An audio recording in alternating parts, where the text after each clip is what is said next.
What's up, you guys? Forrest here with the FoCo Flow Show with the new bike day episode. So surprise, V1 is gone and we've got the Ibis Ripmo V2 here. Long, crazy story that I'll tell you guys about. But today we're going to talk about the review of the new V2 SLX build. So if you're enjoying the content, make sure that you like and subscribe. Comment below if you're running a Ripmo as well. So let's get out there and find that flow.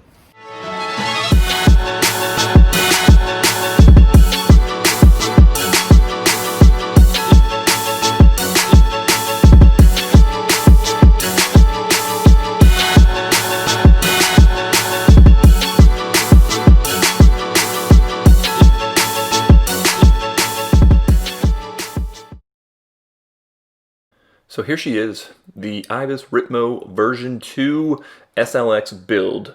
As I mentioned, it was a pretty crazy story that this all came to be, but we'll hop right into the build and specs of the bike that I'm now riding, and then get to the video clips and highlights of my first ride impressions as I review the bike. Hang on till the end and we'll get into how all of this came to be in the last couple of weeks, kind of out of nowhere. So the V2, the full aluminum frame, just like the V1, but has a slightly slacker head tube angle and slightly longer rear travel.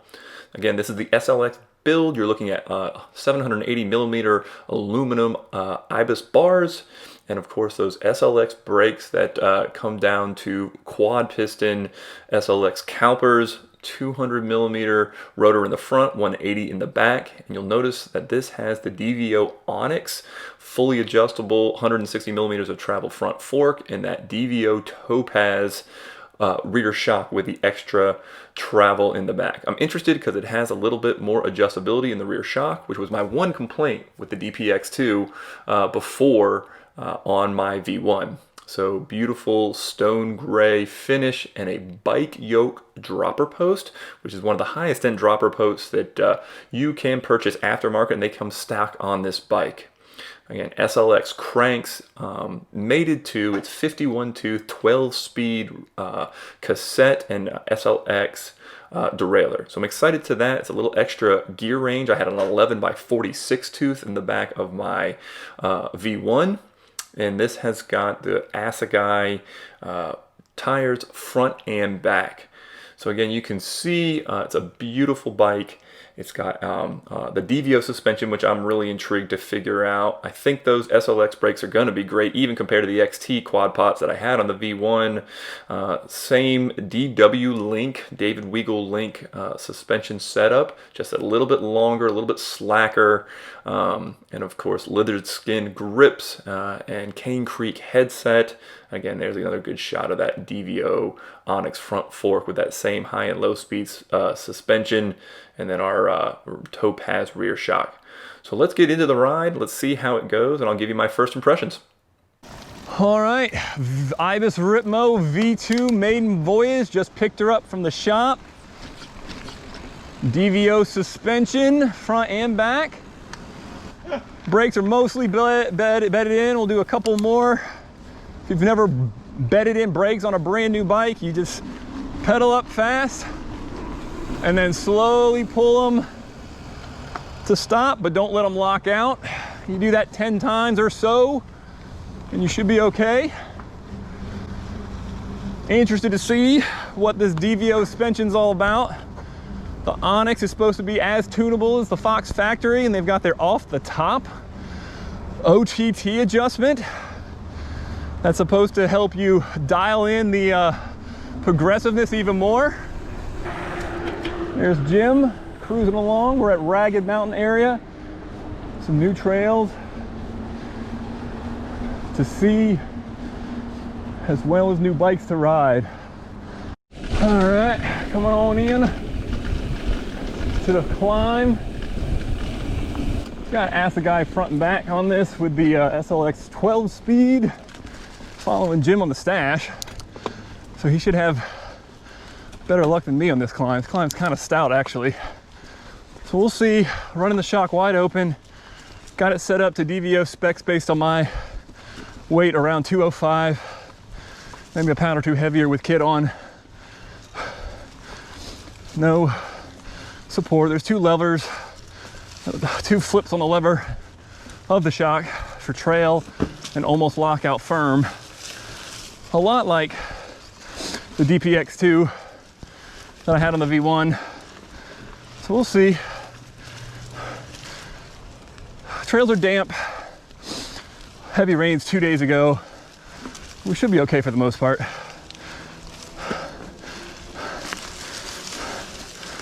It's no hardtail, but no discernible pedal bob so far. All right. Nice and slow.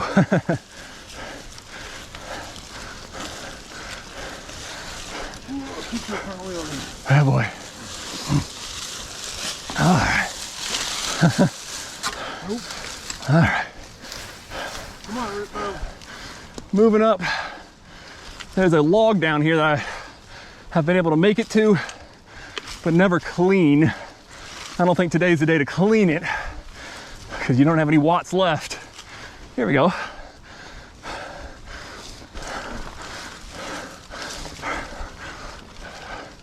All right, so far so good.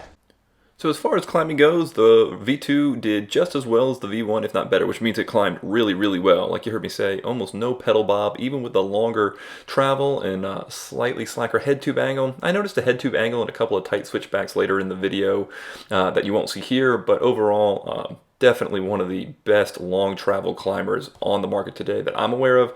So high marks for that. And now we're going to flip to some rocky descents and flow descents to get a feel how she does when we're out there having fun.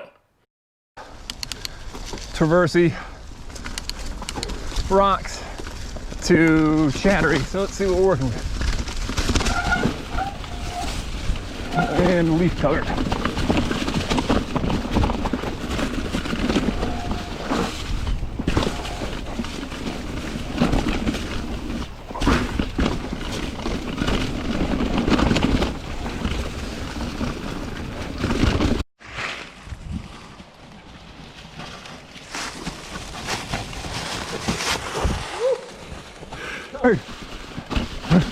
Oh, baby.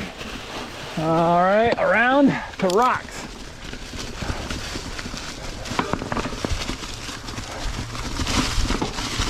All right.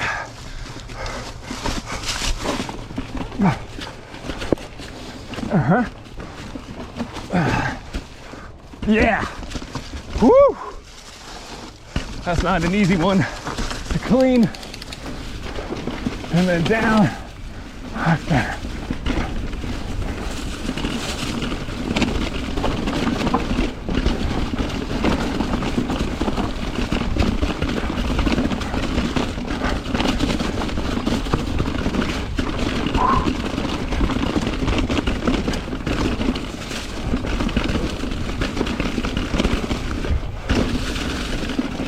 Woo! All right. So at this point I had done two different pretty rowdy descents and just noticed a little bit more spring and pogo stick effect out of the fork and the rear shock. So at this point I put in one click of rebound compression in both front and back before we headed to the flow trail that you're going to see here. And from that point on definitely felt a little bit of improvement out of the suspension setup now that I've ridden it a little bit. All right, find that flow, man.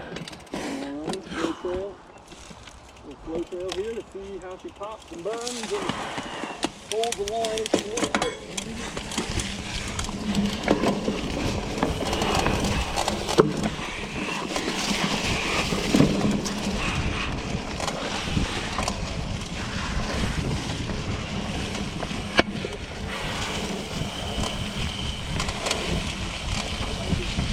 Hey, excuse us.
Line her up. Thank you.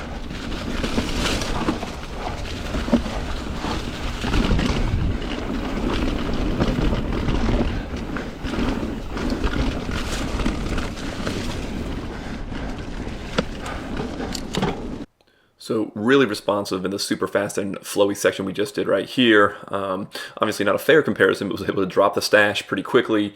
Had a lot of fun railing the berms. Again, those Assegai tires holding that line super, super well as we take it down to the floating bridge here at Ragged Mountain. So off to a good start here in fine-tuning the suspension. And then the next thing to look at is how does she jump? And we've got one little option here to show you a little further down the trail. All right, dropping.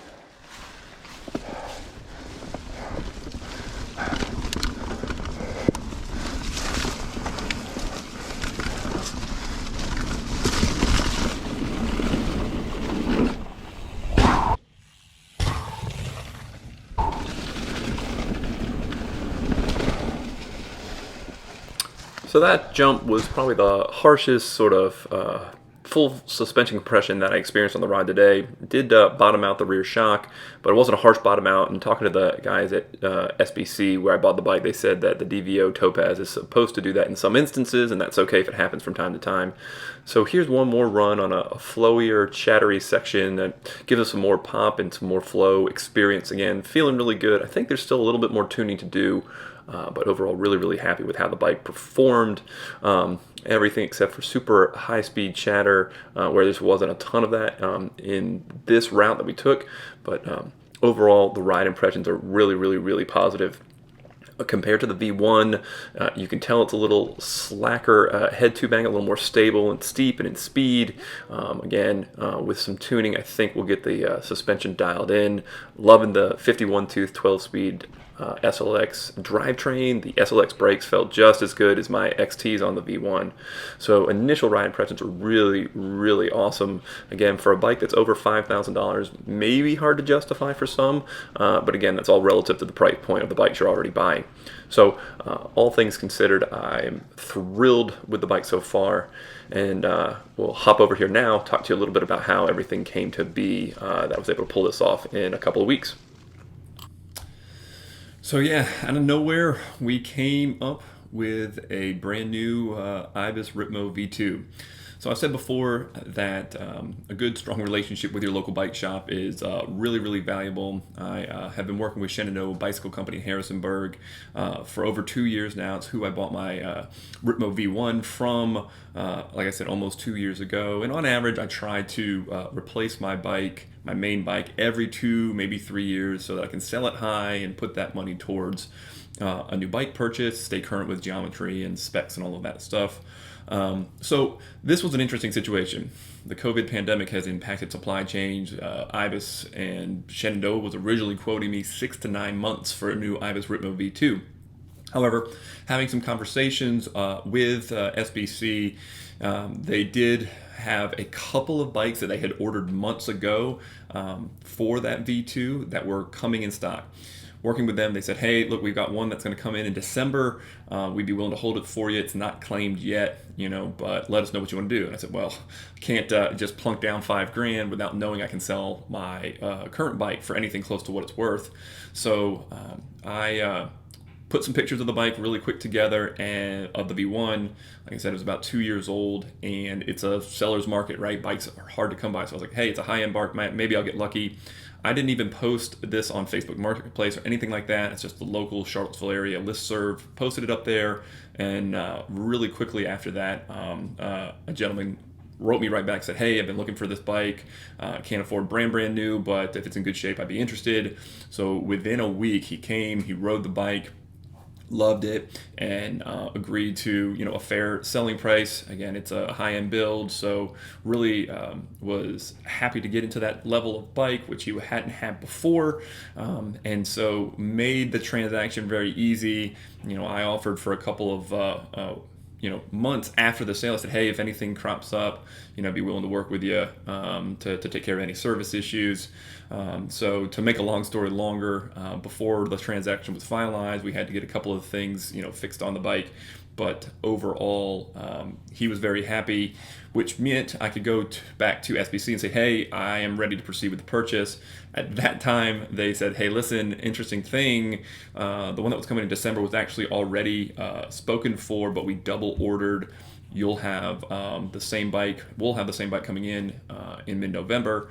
And then 3 days later, they called me and said that the bike had come in early and it was ready for pickup. So there's a long, boring backstory of all of the shenanigans of getting all of that squared away with the old bike and the new bike and all of that. But long story short is working closely with your local bike shop. Again, I'm working up there with those guys. They've been fantastic. There's great shops in Charlottesville too. I just really wanted the Ibis, right? I wanted that Ibis Ripmo. The shop in Harrisonburg was the only one that sold it anywhere near me. So that's where I established that relationship up that way. And they've just gone above and beyond to help getting things serviced and fixed when I've needed and quickly doing things, when they're able to. So shout out to them. There's lots of awesome shops here in Charlottesville that do the same thing. Blue Ridge Cyclery, Endeavor Cycles, Blue Wheel Cycle. Those guys are awesome too. It's just, again, I started that relationship with the one in Harrisonburg because they had the type of bike brand that I knew I was really looking for. So super thrilled with the V2. Hope you saw the review. Hope you thought the review video was helpful. I'll do a long-term review. I'm going to do some more like detailed reviews and like feedback type videos as I get more experience on the bike, more experience on that DVO suspension.